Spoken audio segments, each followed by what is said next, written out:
Okay, chapter 3 is going to focus on Denver a little bit. And it starts off with Denver's secrets are sweet, accompanied every time by wild Veronica until she discovered cologne. So this is going to be a flashback that Denver has about when she was growing up. Of course, she's still growing up. She's 10, but this is probably back when she was, I don't know, 3 or something. So she remembers that there was a time, one of the war years, when Miss Bodwin, the white woman, had brought Christmas cologne for her mother and herself. Miss Bodwin is a new name. We don't know who this is. Put a question mark there. You will get information later about this character, but just note it. And the war years would have been the Civil War. So after the Civil War, reason for celebration, Miss Bodwin gave gifts to Sethe and her children. And one of those things was cologne. So that would have been a treasured thing for a little girl. Obviously feels very grown up.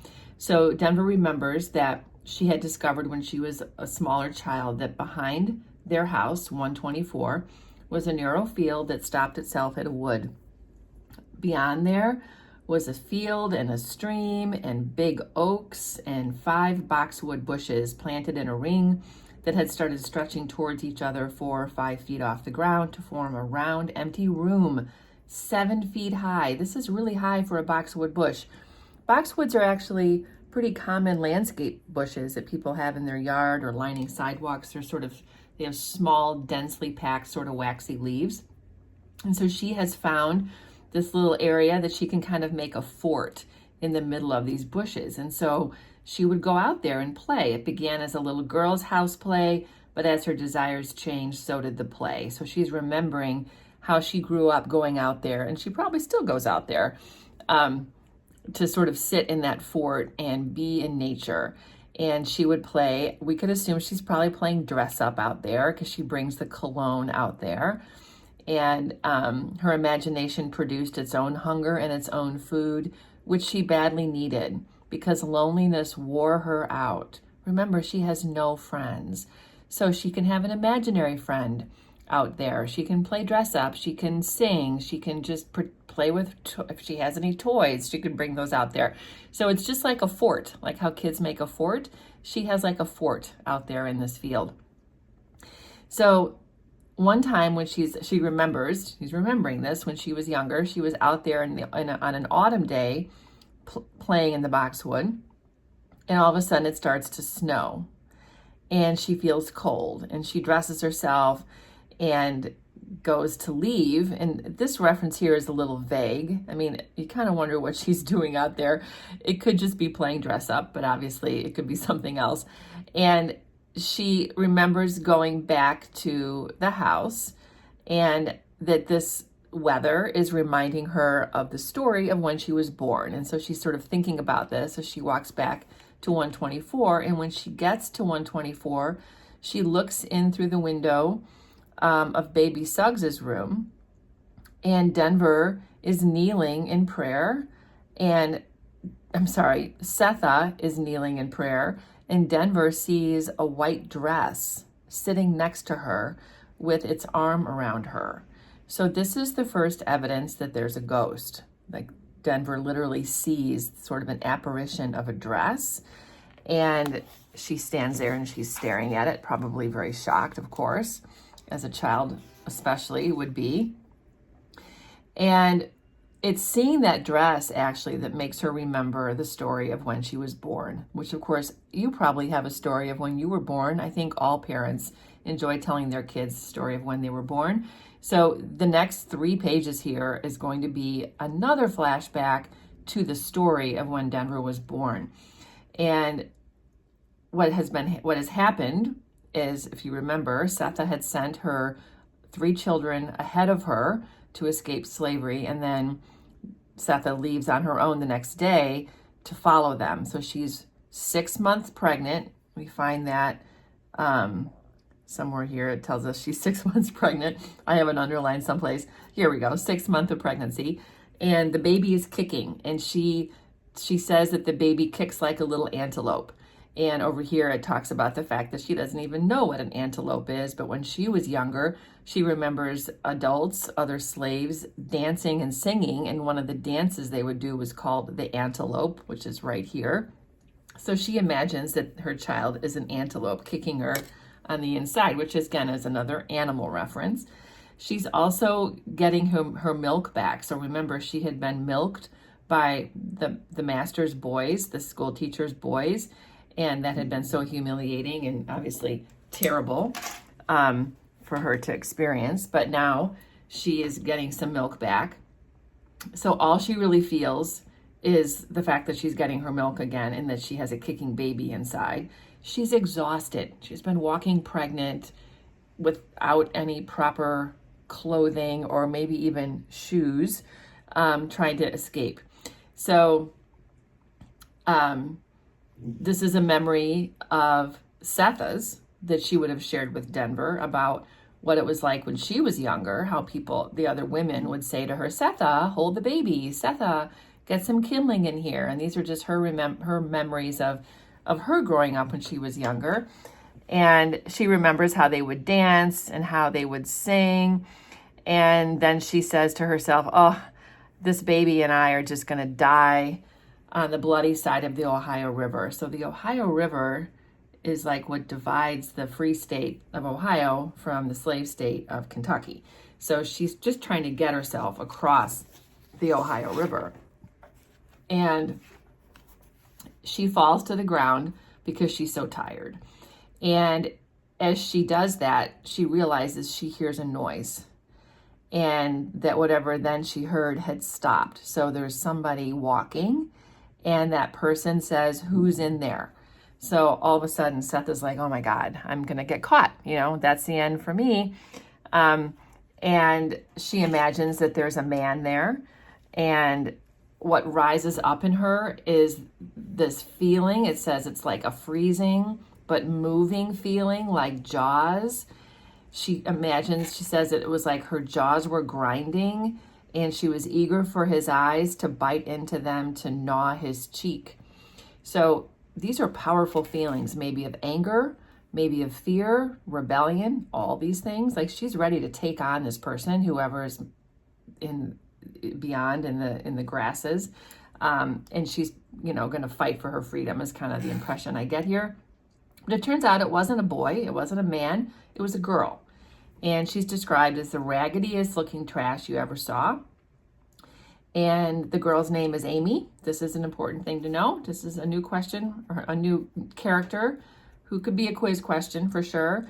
And she's looking for beef and pot liquor like nobody in this world.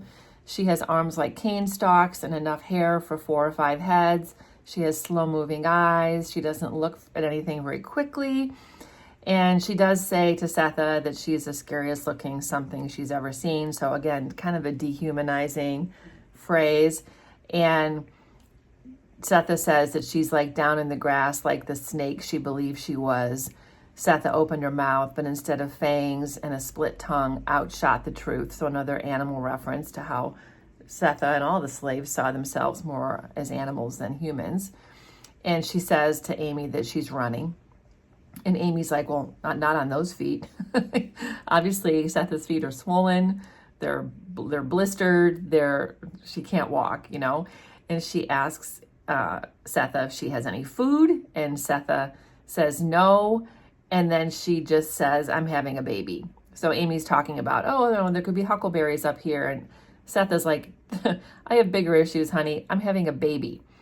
And Amy's like, that means you have no appetite. And then Sethe finally asks her, well, where are you going? Like, what are you doing up here, in the wilderness? And Amy's excited to tell her. She's like, oh, I'm going to Boston to get me some velvet.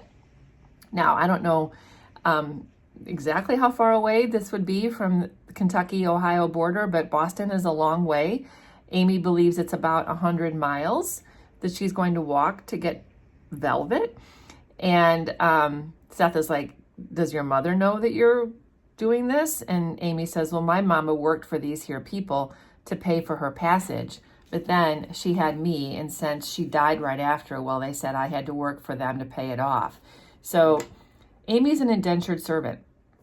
So Amy and Sethe have a little something in common in the sense that they both work for white people. I mean, Amy is also white, but she's a servant. And so this was a common practice during the Industrial Revolution as immigrants came to America. Sometimes if they couldn't afford to come on their own, an American family with money would sponsor them and bring them here with the intention that then they would work for some period of time to sort of pay for their passage, and then they would be released to make their own way in life. And Amy's mother had been an indentured servant, and when she had Amy, she died, and so that made Amy the indentured servant. So she's been working to pay off her mother's passage. And it sounds like maybe she's had enough, or maybe she's actually been released. We don't really know. So they talk about how far Boston is and what velvet is like, and Sethe has never felt touch velvet before. Obviously, it's a very luxurious fabric. And Amy asks what Sethe's name is, and Sethe decides not to tell her the truth. She says her name is Lou. This could also be a quiz question. So she says that, she's never seen it before, and Amy tells her that she's seen brown velvet, but she really wants to get a bright color like carmine. Carmine is a red color, which obviously we can associate with blood and suffering, but we can also associate that with royalty. So Amy's viewpoint probably is that red is a luxurious, elevated, sort of prestigious color. So she says to Sethe, well, what are you going to do? Just lay there and foal? This is also an animal reference, because to lay there and foal is what a horse would do. And Sethe is like, well, I can't get up. She's too tired. She's too sore. And so Amy helps her. She tells Sethe that there's a house back yonder that's actually kind of a lean-to. So this is a place that could be shelter that nobody lives at anymore. And so together they start heading towards that shelter, because Amy's concerned that if Sethe sleeps there, that a snake will get her at some point. So Sethe crawls and Amy walks alongside her. And, Sethe's knees are bloody. There's no feeling in them at all. Her chest feels like 2 cushions of pins because she's got milk coming in. So she's a pitiful sight, and she feels terrible. She feels like she's a crawling graveyard for a 6-month baby's last hours. She doesn't believe that she and her baby are going to make it, which is a reasonable fear. So when they finally get to a place to rest, Amy takes her hands and kind of like saws across Sethe's ankles to sort of loosen up, get the blood flowing. And it starts to hurt. She starts to massage Sethe's feet and legs until Sethe starts to cry. And Amy says, it's going to hurt now. Anything dead coming back to life hurts. So I put a star here. I would say this is not the red line. I mean, a red line of a book or a play is like the line that's sort of like the most important, thematic statement. This is not that, but it certainly is an important statement. This is a theme. This is something that we will see across all these characters, that there's a lot of pain because of suffering, and that as you start to recover, that there's more pain on that journey. And Denver realizes that that's a truth for all times. And so I think that's important to mention here. It could also be on a quote test. Just know that Amy is the one who said this. So then Denver thinks about the fact that she sees that ghost again. And when she goes into the house, she tells Sethe, I saw a white dress holding on to you. So please note, this is not the present time with Paul D, who's in the house like we just had in the previous chapter. This is still a flashback to when Denver was a younger girl and saw the ghost for the first time. This was like a flashback within a flashback of Denver remembering her birth story. This is a description of what she tells Sethe. She says the dress had a high neck, it had buttons all the way down the back, it had a bustle, it was made of cotton. So we have an image of what this dress is like. Sethe said it doesn't sound like the dress she made when she got married. And Denver says, what were you praying for? Why were you kneeling down and praying? And Seth is like, well, I don't think you'd understand. And Denver's like, yes, I will. So she kind of has this wise old voice, doesn't she? And Sethe says, I was talking about time. It's so hard for me to believe in it. Some things go, pass on, some things just stay. I used to think it was my memory, Some things you forget, other things you never do. But it's not. Places are still there. If a house burns down, it's gone, but the place, the picture of it, the memory, stays, and not just in my memory, but out in the world.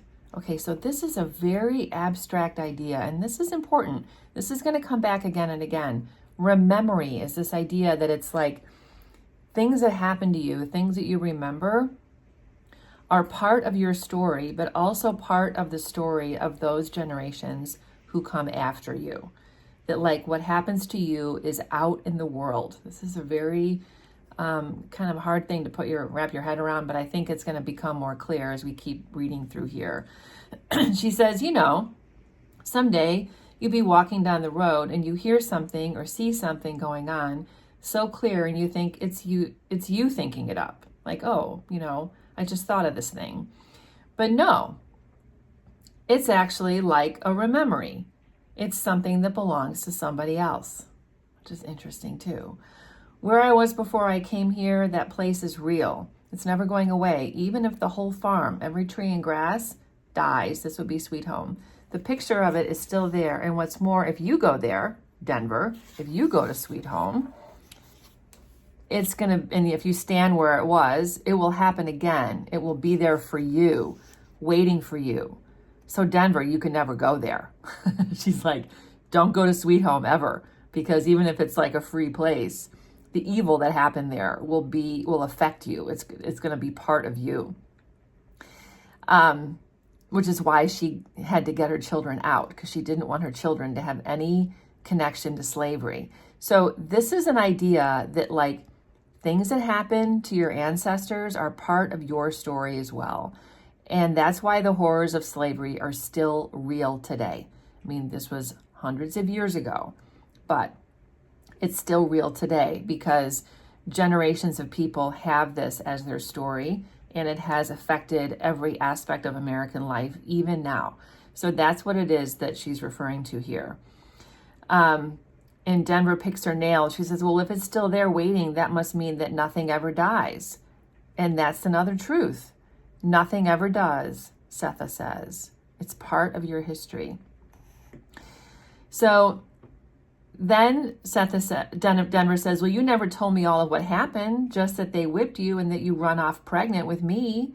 Like Denver's like, well, I don't know all the evil things. And Sethe is like, there's nothing to tell except for school teacher. So this is important. These are some details about him. School teacher is the epitome of evil, according to Sethe. The evils of slavery are embodied in this one man. He was a little man, short, always wore a collar, even in the fields. A school teacher, she said, that made her feel good that her husband's sister's husband had book learning and was willing to come farm Sweet Home after Mr. Gardner passed. So this would have been Mrs. Gardner's brother-in-law who comes to look after the plantation. And the reason is because she doesn't want to be the only white person on the farm, and a woman too. Plus, she's also sick. So when school teacher came, he brought 2 boys with him. We don't know if they're sons or nephews, but they called them Unka, which sounds kind of like maybe they were nephews. And they had good manners. They were soft-spoken. They spit into handkerchiefs. They were gentle in lots of ways, the kind who know Jesus by his first name, but out of politeness never use it even to his face. So they're very proper. He also appreciated the ink that Sethe made. And especially because he used to write in a book. So school teacher was writing a book about the slaves, which is a little presumptuous. I mean, I guess it's reasonable to think that the white people wanted to understand the blacks.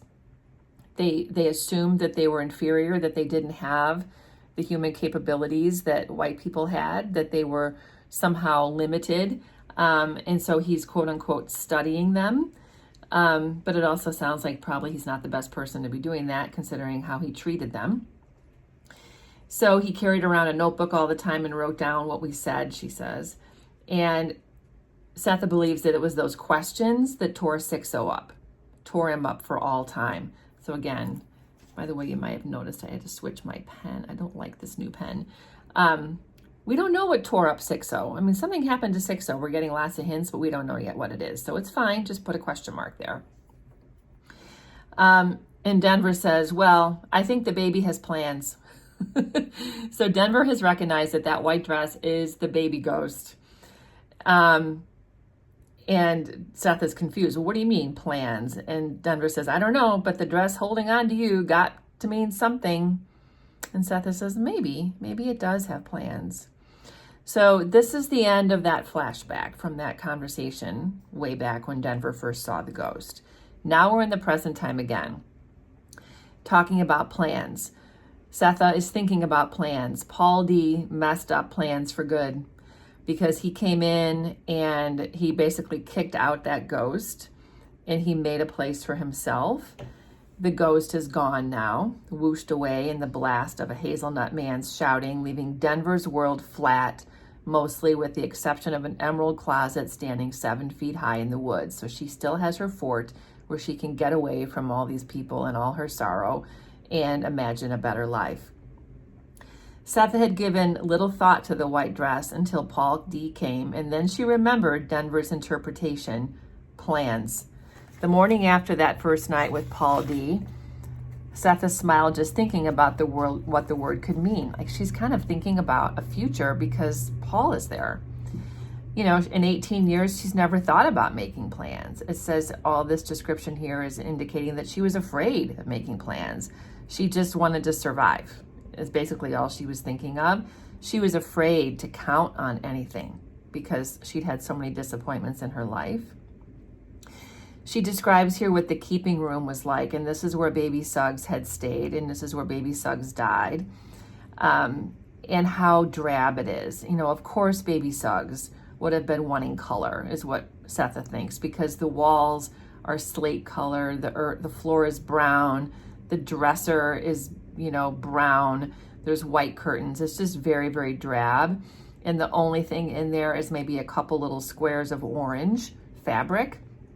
And so Sethe's like, she understands, you know, how baby Suggs would have felt, and that there is so little color in the house. And she thinks that she should bring some color into the house, you know, that maybe she does need to make a home that feels more inviting and be a little more purposeful in creating a home.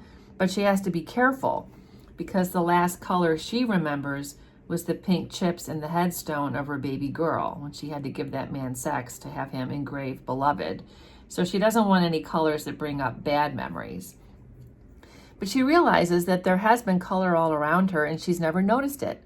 Like in the morning, there's color, you know, and that there's color in just like the food she's making, but that she's never really noticed it. And so this is an indication that, you know, she's been cut off. She's been depressed by her life.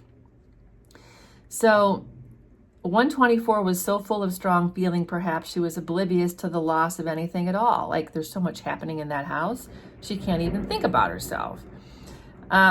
She thinks about how, you know, she struggled to deal with losing her boys. You know, when Howard and Bugler left, she missed them so much and she kept imagining that she was seeing them places. And then little by little, their faces just faded away. And she only thought about them when she was sleeping, and then she imagined them as babies. So that's just sad. You know, she's lost her children. So here she is free, but she doesn't have her children with her except for Denver. So all of a sudden now, she feels like in her house, there's actually room for another person. She kind of likes the fact that Paul is there. He broke up things for sure, but here he is, you know, and he seems to care about her. So those feelings from the night before where she was kind of repulsed and uncomfortable with Paul seems to have, those feelings seem to have sort of dissipated a little bit. So out comes Paul and she hears that he's singing. So he starts to fix the things he had broken the day before. That's a sign of a good man. He sings, He's fixing things. He's creating some sort of positive energy. He's singing songs that are not from when they were slaves. They're songs that he would have sung when he was working. This is like working on the railroad. And so there is some past of Paul's that we don't know. And we will find out, but these are the kind of songs he's singing from when he was working manual labor. And it says here that these are sort of Paul's thoughts, that he could never only stay in one place 2 or 3 months. So he's not really sure how long he's going to be here. He's remembering that his life was pretty much just sleep, eat, pee, and swing a sledgehammer in chains. So that indicates he was in a chain gang. So he had been captured at some point and made to work. That's what we can infer from that. There's also a reference to some sort of trauma, that he was in a box. The box had done what Sweet Home had not, what working like an ass and living like a dog had not, drove him crazy so he would not lose his mind. Again, such an ironic juxtaposition of ideas. But clearly he was tortured. He was beaten, treated badly, put in a box, on a chain gang. So we can infer that maybe he was caught trying to escape. That's what I would assume. But we will get this full story a little later on. So just kind of mark it for yourself. By the time he got to Ohio and then Cincinnati and then to Hallie Suggs' mother's house, he thought he had seen and felt it all. Even now, as he put back the window frame he had smashed, he could not account for the pleasure and his surprise of seeing Hallie's wife alive. The closed portion of his head opened like a greased lock. So he also is opening and moving away from trauma by being with Sethe, just the way that Sethe is considering like creating more of a home, being more positive in her life, more intentional in her life after Paul has shown up. So Paul sort of floats the idea that he might stick around. He said, I was thinking of looking for work around here. What do you think? And Sethe says, well, this is there's not a lot to do. You can work on the river. There's hog farms. And she tells him the white people are better in Cincinnati than they are in Kentucky. And he's like, it doesn't really matter what I do, but like, is it okay if I stay? And she says, better than all right. So yes, she wants him to stay for a while. And Paul realizes that Denver probably doesn't want him to stay. And so he kind of suggests that maybe he should think about that a little bit. And he says, she doesn't like me, basically. And she thinks I'm interrupting life here as it is. And Sethe's response to this is that he shouldn't worry about Denver, that she's a charmed child. That could also be on a quote test. And I think we should think about this too. We might see again and again that she's sort of charmed. And she goes on to explain that. She says, everybody I know is dead or gone, but not Denver. And she says, when the school teacher found us and came bustling in here with the law and a shotgun, so obviously Denver did something to help her then. And this is news. This is news to Paul. It's also news to us as readers, but if we remember the foreword, where we remember that this is actually based on a true story of a woman who killed her own child or children to avoid being captured by the slave catcher, this is what Sethe is doing. So she got caught, and this is when she killed her child, people saw her do it. And Paul's like, wait, school teacher found you? And he's like, did he take you back to the plantation? And Sethe says, no, I wasn't going back there. I don't care who found who. Any life, but not that one. I went to jail instead. Denver was just a baby, and she went with me. Rats bit everything in there but her. So that's a horrible image. So Sethe, after she killed her baby, beloved, went to jail and took Denver, her new baby, with her. Paul D. turned away. He wanted to know more about it, but jail talk put him back in Alfred, Georgia. So this is also back to like maybe being put in a box or being in a chain gang. So we want to know more about this too, and we will find out. And then he kind of changes the subject. I need some nails. Anybody around here I could get some nails from? And he's like, I'll go into town and get some other things. one night and they were talking like a couple. They had skipped love and promise and went directly to, "You saying it's all right to scramble here?" To Sethe, the future was a matter of keeping the past at bay. The better life she believed that she and Denver were living was simply not that other one. And as for Denver, the job Sethe had of keeping her from that past that was still waiting for her was all that mattered. So Sethe's ready to sort of maybe make a better life. She wants to make sure she protects Denver from the stories of slavery, from the history of slavery, so it doesn't impact Denver's life.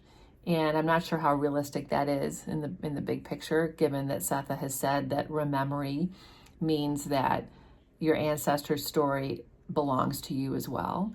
But she's inspired here to make a better life, to create a home, and to include Paul D in it.